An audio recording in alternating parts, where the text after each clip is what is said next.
About time. Dr. Thud. I want to thank you for turning yourself in. That was obviously the wise thing to do.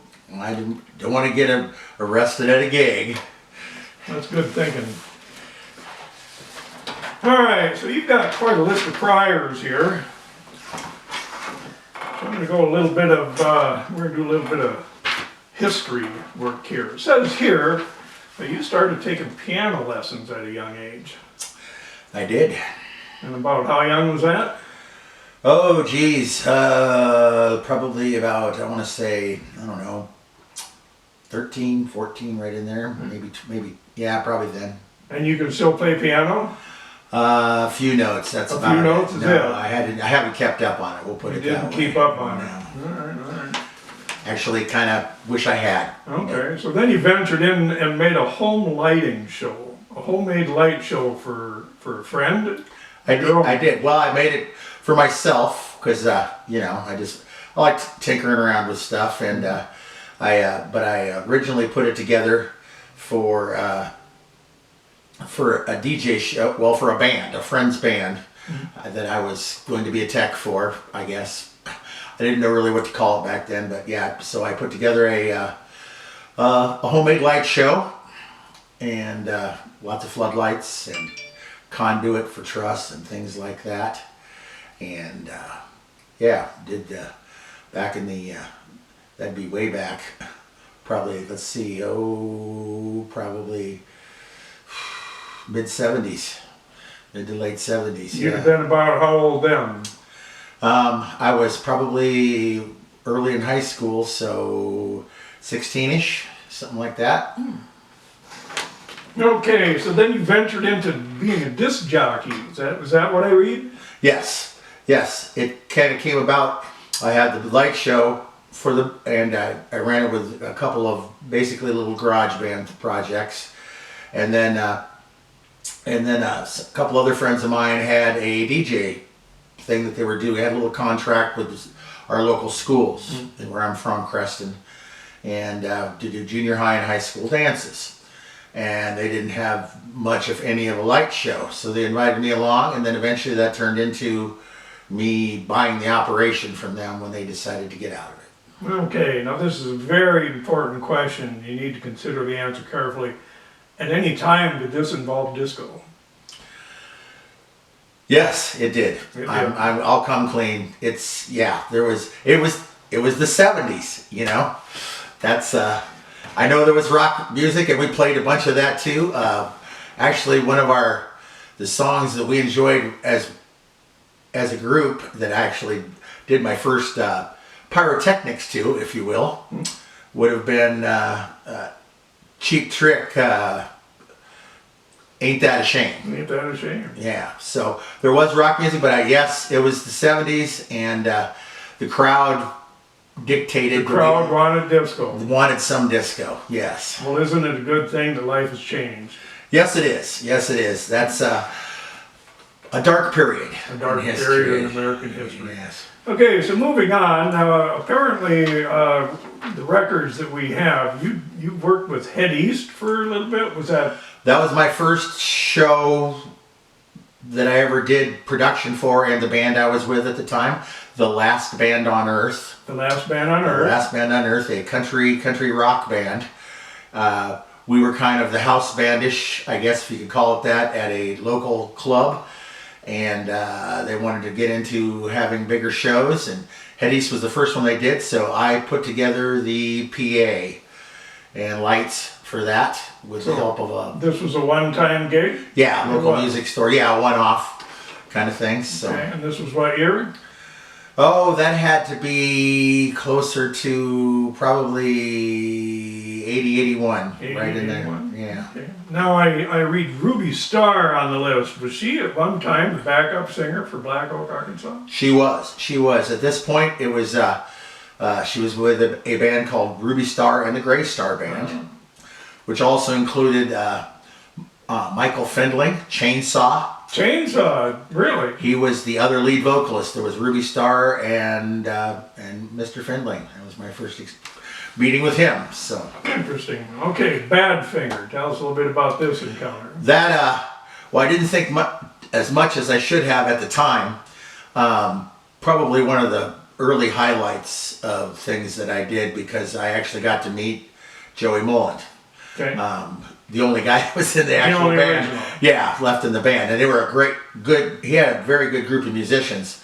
But he, same club, we were doing trying to do a few national acts. And he came in and they did the Badfinger thing. And then he actually played for 2 nights at the club. And I got to run sound for Badfinger. And one of the highlights of those 2 nights, looking back on it, was after the first night when he sat around and there might have been a few cocktails involved. Several, yeah. Yeah. And he played some songs that he and Paul McCartney had written but never recorded. So hindsight being 2020, I think that was a pretty big deal. So Would have been. Okay, now a little bit of my own history. Now I did a significant amount of clinical research at the Pomp Room. We're going to go into the 80s now. And at this point it says that you did some work with Nebraska. yes. Yeah, that was probably my first bigger road band, I guess, if you want to call it that, of the time, of the bands that did the ballroom circuit, and mainly one-nighters, lots and lots of one-nighters. When we got to do more than one night at a place, it was a pretty big deal. So I don't know, that was my first experience with more professional equipment, probably, and a whole bunch of people, a lot of people on the road with that band. And there seemed to be a lot of various illicit substances filtering through the band at the time, which I could neither confirm nor deny. Confirm nor deny. Now I remember Nebraska. In fact, at one time, and I'm going to put it in the year 1986 or 87, they were playing at Brookings over the homecoming weekend, and the singer had lost his voice. Does this strike a memory? Would you have been with the band at that time? I was with them twice. I could have been back with them then. That memory doesn't ring a particular bell. I'll reference the possible use or not use of substances possibly in there, or just many one-nighters in a row makes for a quick memory. So, but could have been the barn. Was that? No, it was at one of the bars downtown. Oh, okay. We did play the Lantern Bar, I believe it was. It was kind of our home in Brookings. So. All right, now I've been aware. In fact, I've had pictures of you with an Ivory shirt on. Tell us about that. Yes, I was with Ivory after the infamous Ivory Star split, when the original Ivory split into 2 factions. Okay. Ivory and Ivory Star. I was with the Ivory end of things, and that again was another step up the ladder, I guess, as to bigger, badder production, and definitely a name that you kind of held in reverence. Mm-hmm. Even though I'd only seen them once or twice before, it was a big deal for me, because I was being invited into something that I thought was kind of legendary in the area. So, and I started out as a lighting tech for them, and then once again I went away for a little bit, and then when I came back I started running sound for them after my second stint with the Nebraska band. Actually, they saw me running sound for Nebraska and asked me back to run sound for Ivory later on. So. Okay, so moving into the 90s, there's a listing of White Hot and Blue on your repertoire. Yes. They, I was with them for, I don't know, I want to say a year or two, kind of off and on in there. Let's see, some of the notable we went to Deadwood, and we were out there for a couple of weeks at the Number 10 Saloon. And did a bunch of area, I believe the Sidewinder, a bunch of area bars and things like that. Okay, now I saw White Hot and Blue in 94 and 95, and again probably 97. Turner was in the band in that 94 range. Did you run across Jerry at that time? No, he was not in the version of the band that I was in. Okay, all right. So let's move on to Stranded with Norman. Was this your first encounter with Bino and the boys? From being around the area, I knew of them, but it was my first band with both Bino, Monty, Behringer, and the rest of the boys. So yeah, it was my first professional undertaking with them, I guess. Okay. Now the Jukebox Zeros. What about the Zeros? Yep. Did full production with those guys, sound and lights. It was just me doing both for quite a while, for many dates. The Thirsty Duck, so many times it's a blur, and just about anything they did back then they called me for. I don't know if you call it working for, but I had access to the gear from Dakota Entertainment, and that was the gear we used, but I was the one that unloaded it, set it up, ran it, tore it down.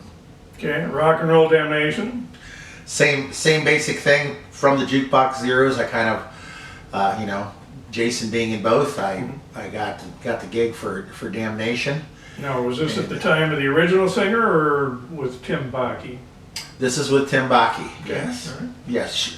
Real quick after, I think I can't remember for sure, but I may have done his first or second gig with the band. So, yeah, it was a lot of fun. Those guys are good, man. Okay, now Ramrod Hamster, I did not have the opportunity to hear Ramrod Hamster. I've certainly seen Eldon's band before he went with Rewinder. Tell us about that three-piece. It was a three-piece, correct? It was, as we called